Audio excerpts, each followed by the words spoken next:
to call to order this Utility Service Board meeting. It's Monday, November 7th. It's our regularly scheduled meeting. Our first order of business is to approve the minutes from the previous meeting, which was on October 24th. Are there any questions or comments on the minutes? Do we have a motion for approval? So moved. Second. All in favor of approving the minutes, please say aye. Aye. Opposed? Thank you. Next up, we have approval of the claims. We have 4 types of claims. The first is our standard invoices totaling $418,473.74. Are there any questions or comments on the standard invoices this evening?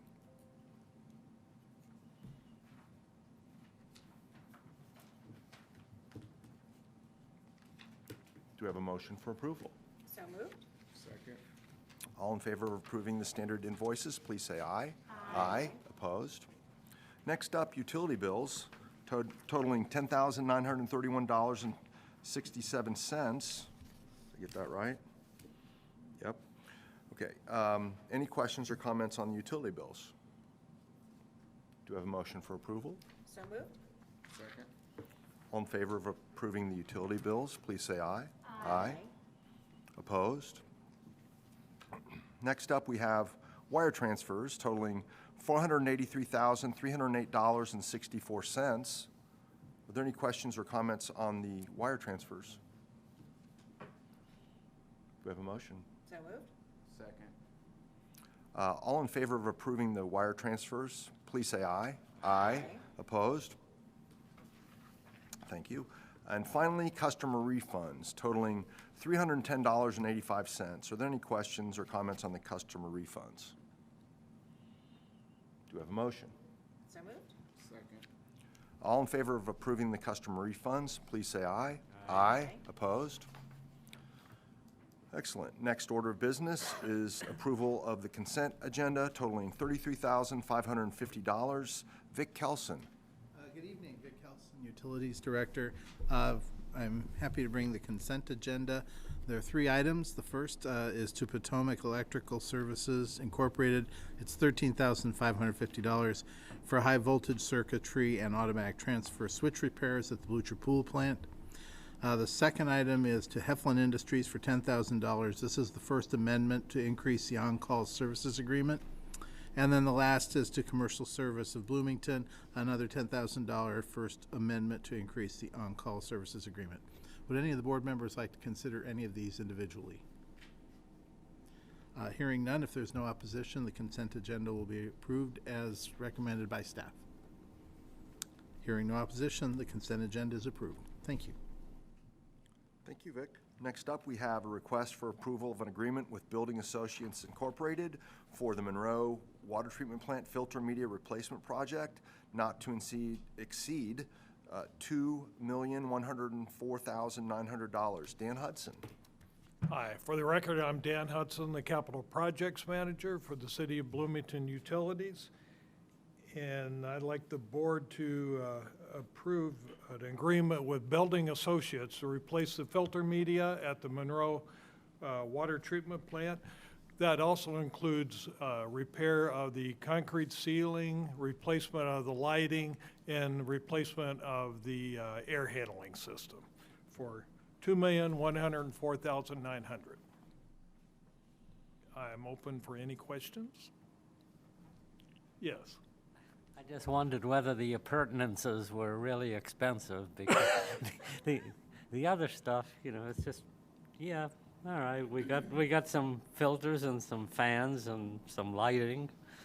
Well, Just seems like a lot of money to me. It is a lot of money, Yeah. without a doubt, and that's why we're closely watching this project. The air handling is really the expensive part. We thought it was going to be a minor part when we first started, but the increase in supplies and equipment within the last 6 months have just skyrocketed the cost of that. And so really that's a majority of the cost is But it the does seem reasonable to you. It does. Yeah, thank you. Okay. Yes. I can't remember, when did we open bids on this project? 2 weeks ago. It That was- was the second bid. The first bid was earlier, and I don't recall the date at this time, but there's been two bids. This is the one that we did have go out for second bid. Yeah, Okay, this one that's- went out for second I thought bid. that was the case, but I just want Yeah. to make sure for the record. The first one came in quite high, and we had to rethink the design on it, which we did. We changed the air handling and lowered the cost, but still, it's pretty expensive, yeah. But it's a project that we sorely need. Those filters do need to be replaced, and we need to get our water system back on, fully operational. Please. If I remember right, this was, the fan system was part of the exhaust operation so that, for really to protect employees. Is that, am I remembering that right? Yes, Okay. yeah, it was, we went through a long process where we actually sampled the air, and we were determining if it met OSHA regs or didn't meet it. And what we found is there was one criteria that did not meet OSHA regs. And so we had to go forward with the replacement Yeah, of the course. exhaust system at Good. that point, yeah. Yeah. And when do they anticipate starting the project? Starting is next month. We're gonna start right away. Right. Yes, Excellent. yeah, right. Jim Sims has a question on our video, if you wanna. Yes, Jim Sims, do you have a question you'd like to ask? Okay, hold on just one moment, please. Can you turn the volume up just a little bit, please? Jim, go ahead. Okay, can you hear me now? Yes, thank you. Oh, okay, no, thank you very much. This is probably more for Director Kelson. And I'll just say, I agree with the board member Sherman. That seems like a large cost, and I'm not questioning that because it's probably needed. But what I'm more a little bit concerned with, or not concerned with, interested in, is this bid is also not to exceed. And we've had several that were not to exceed, and then for whatever reason, we've exceeded those. So do we have, what is the idea of bids that we have that are not to exceed, but we end up paying more? Well, Do we have a feel for that? I'm hoping that we won't, oh, yes, okay. Hi, this is Chris Wheeler with City Legal. Every single contract that we enter into, every agreement, every grant agreement, all agreements that the city of Bloomington across the entire city that they enter into are required to say not to exceed. And that requirement is a requirement that the Controller's Office has requested of City Legal to make sure that it is in every contract.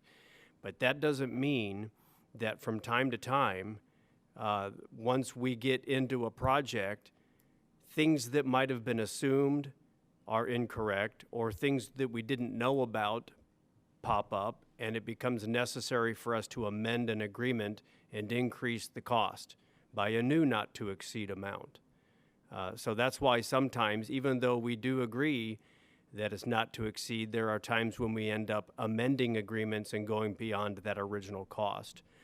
And I'll say one last thing. The reason for the not to exceed is to ensure that if we don't like the way something's going, we can simply say no, and we're not going to pay more than what we've already agreed to pay. And we have had situations like that, but this board has never had the benefit of seeing those things because it's never reached the point of being a lawsuit.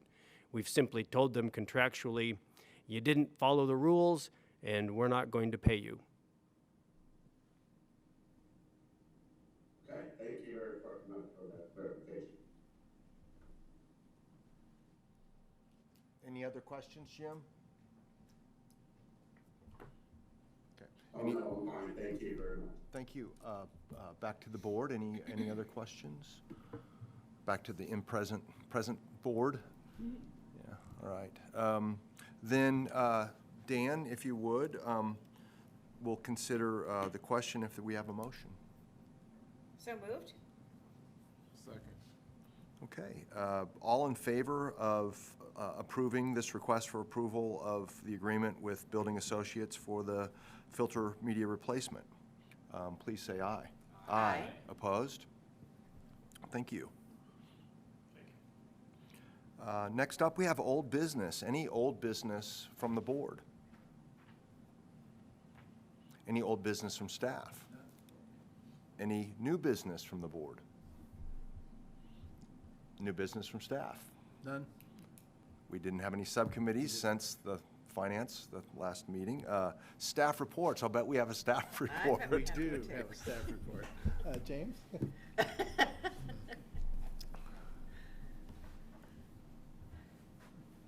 Hi, James Hall, Assistant Director of T&D.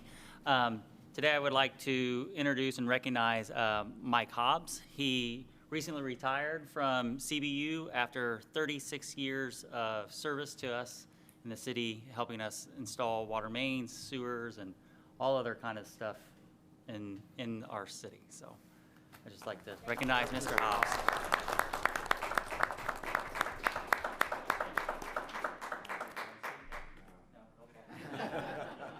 Thank you for your service. Terrific accomplishment.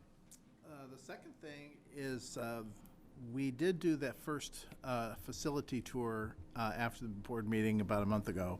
And I'd wanted to make sure we follow up with anybody who didn't get to go on a tour.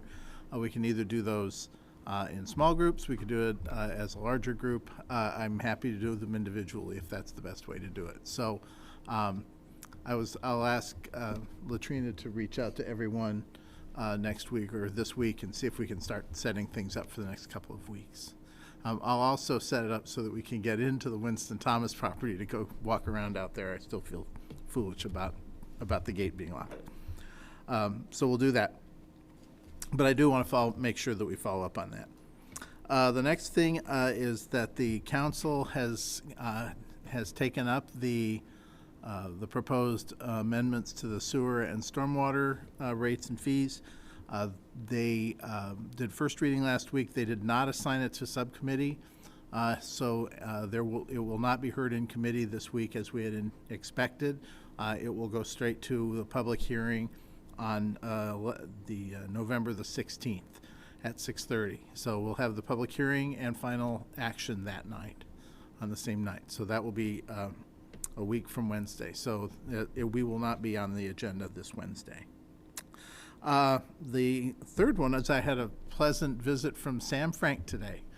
Sam served as on the board for many years, was the president for the first several years I was here. He took us up on the invitation for former board members who had been involved when we did the rate case that led to the Dillman project. He took us up on that. So I had a nice lunch visit with him, and then we went down and saw the new equipment at Dillman, which reminds me that any board members who weren't able to come to that event, we can arrange another time. So Member Parmenter, maybe we can do it over the holidays sometimes when you're not at school. So, but happy to do that. Set up a time anytime to go down and see what we're doing over there. So anyway, Sam sends his greetings and well wishes, and it was a real pleasure to see him. And then the last thing is go Hoosiers. There's a game tonight. That's all I have. Okay, any questions for staff? Yes. Vic, I was wondering if you could maybe, for the record, tell everybody or explain what happened with the process and the extra work that had gone on last week with your staff and with you in identifying the issue with the gasoline. I must have put that completely out of my mind. I know you spent very, very long hours on this, so. Yes, and many others did too. Yeah, and I was remiss in not mentioning it. So a week ago yesterday, one of our operators at the Dillman plant smelled what smelled like gasoline fumes in the influent at the plant. The operator phoned the superintendent. they immediately shut down the pumps and started redirecting all the flow up to the equalization basin. And then a bunch of people came in. Hector was there. Kat Zager was there. I went, and the Monroe Fire District was out that night, and then IDEM showed up around midnight or 1 o'clock in the morning. We went out basically sniffing manholes to see where we could find it. That night, all we thought was that somebody may have poured it down a drain or something like that. We couldn't find anything that night. The next day, the fumes were a higher concentration in the main than they'd been the night before, and one of our assistant superintendents in T&D was actually near the gas station near the donut shop and smelled the gas and noticed the bags on the pumps and all that sort of thing. So that's when it was all triggered. Bloomington Fire Department was there. IDEM was there.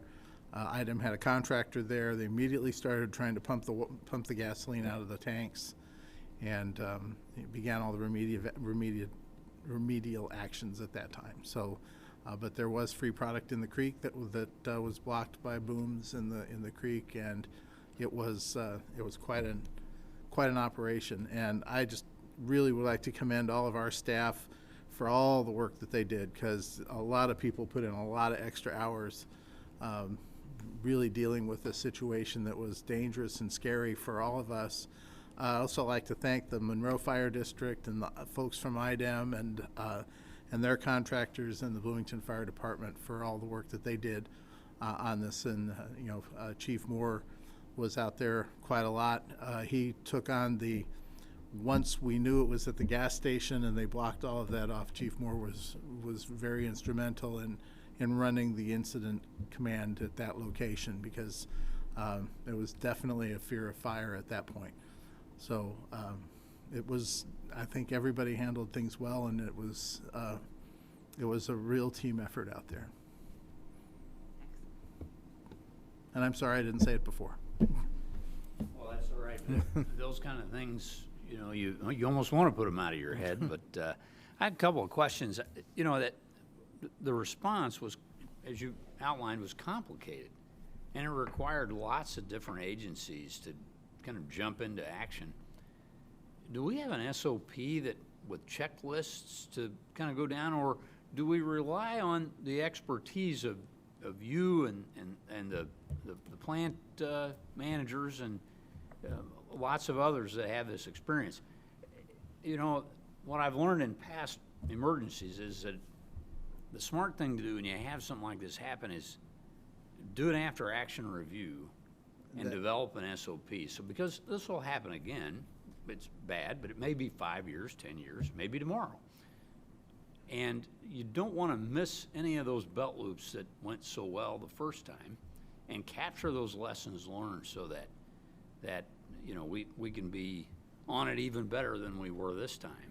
Because when you have multiple agencies like this that all have to work in concert quickly, and you don't rehearse this very often. No, we don't. You're lucky, we're all lucky that it wasn't worse.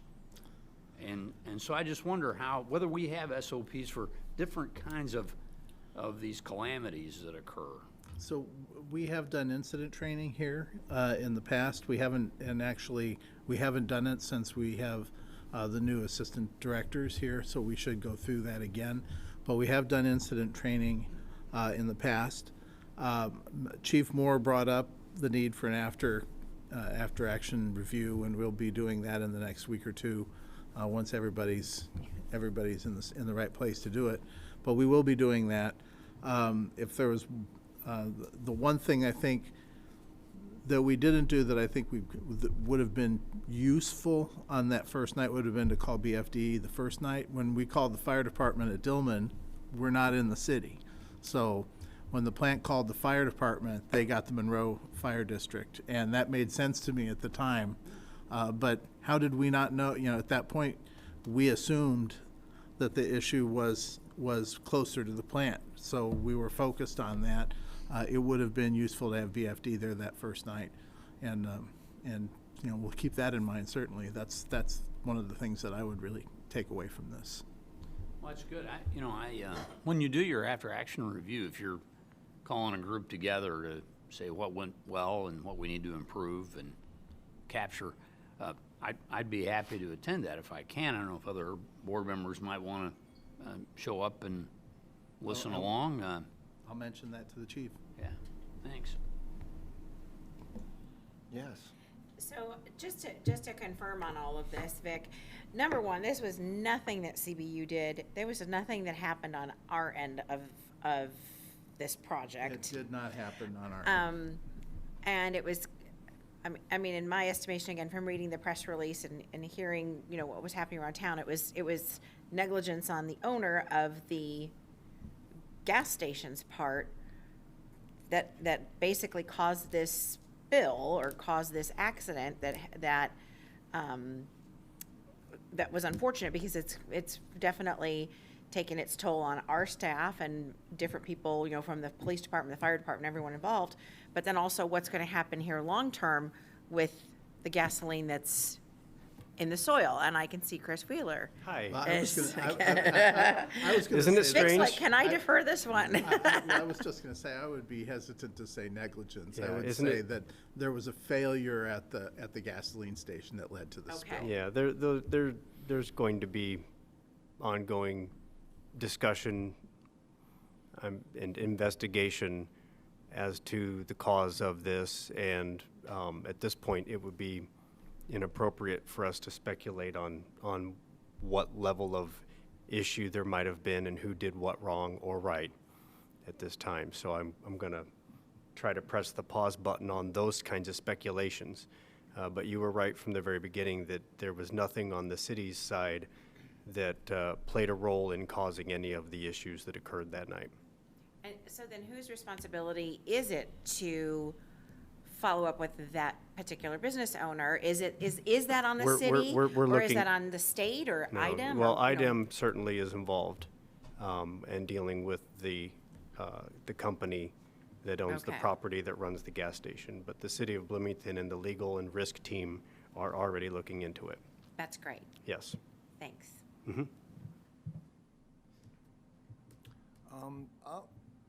Please, go ahead, Scott. Circling back, I just want to thank Vic and all your folks down in Dillman. The open house was excellent. I learned a lot, and I think it was just really exciting to see the kind of work that's going on down there. And I know I'm not a part of the board approving those contracts, but it's kind of nice to see it all in action, and it was a great job. Thank you very much. On behalf of CBU, thanks for coming. Back to the gas station. I'm really interested in the plumbing and how we ended up with gasoline both in the creek and in our sewer system. And if we don't know, that's okay. But I'm very interested in learning more about that and how other stations are configured. And if we would anticipate if they had a spill, it would go to one place or the other. Because that was the mysterious part of it that I'm really still curious about. I'm really curious about it too. In that area, and Phil can correct me if I'm wrong, there is quite a bit of older vitrified clay pipe in that area in the sewers. Some of them are 12, 15 inches in diameter. So if gasoline makes it into the gravel surrounding that pipe, if it finds a crack, it'll get in the pipe. So we weren't getting, it wasn't like we got a big slug of gasoline at the wastewater plant, which there was some gasoline that got in there. There was probably also just, there may have been floating gasoline in a small portion of the pipe that led to vapor, which is what we really smelled at the other end. So the concentration of the BTEX benzene, toluene, ethylbenzene, and xylene, that's a term of art for some of the chemicals that come in gasoline. That concentration got up to, was it 500 parts per million? 500-ish parts per million in the water coming to the Dillman plant that we captured. That the effluent from the plant, it was below detection limit, so it was treated away at the plant.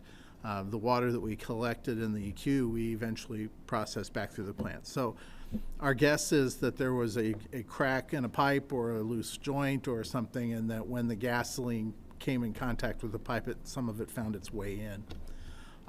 In the storm system, in the creek, nobody saw any gasoline flowing across the surface, so it had to have gotten into subsurface material, probably cracks in the bedrock, and then flowed down the cracks in the bedrock and made it down to the bottom of the hill where the creek was. At the time, the emergency portion of this whole operation ended when it got to the point where we weren't getting sampling any gasoline in the sewers anywhere, any vapor, and that came late on Tuesday last week.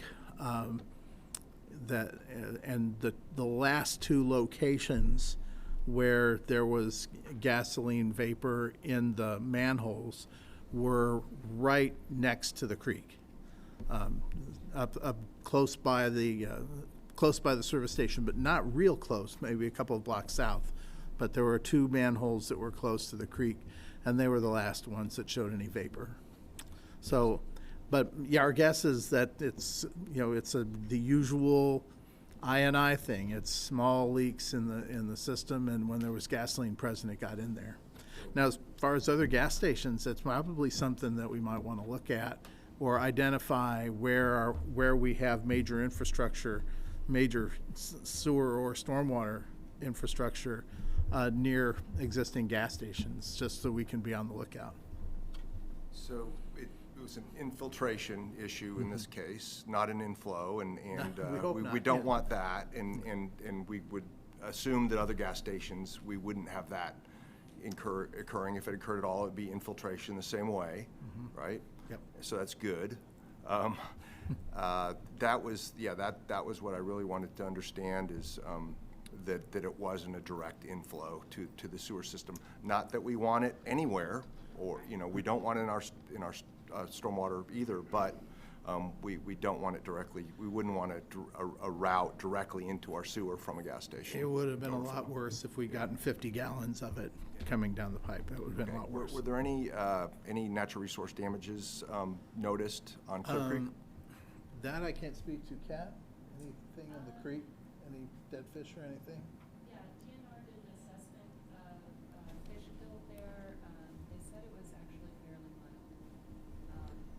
Here's what they would expect. Thank you. So how many gallons do we expect leaked out? So I missed the that part estimate of it. that I heard was that at least 8,100 gallons had leaked out. On the first day, items contractor recovered over 4,500 gallons. Wow, okay. Thank you. It's a lot. Where does 8,100 gallons of gasoline go in the ground? Just in the ground? It fills the voids in the gravel, and then it finds a crack and just keeps on spreading. Wow. Wow. There's something wrong with that picture. Yeah, like no secondary containment. Right. Other questions or comments? Well, thank you for the report. Appreciate that. And thanks to the team, really. Thank you Yeah. guys for all of your hard work. So that leaves petitions and communications. Any petitions or communications? All right. You just need a motion for adjournment. So moved. Thank you. We are adjourned. Now go Hoosiers.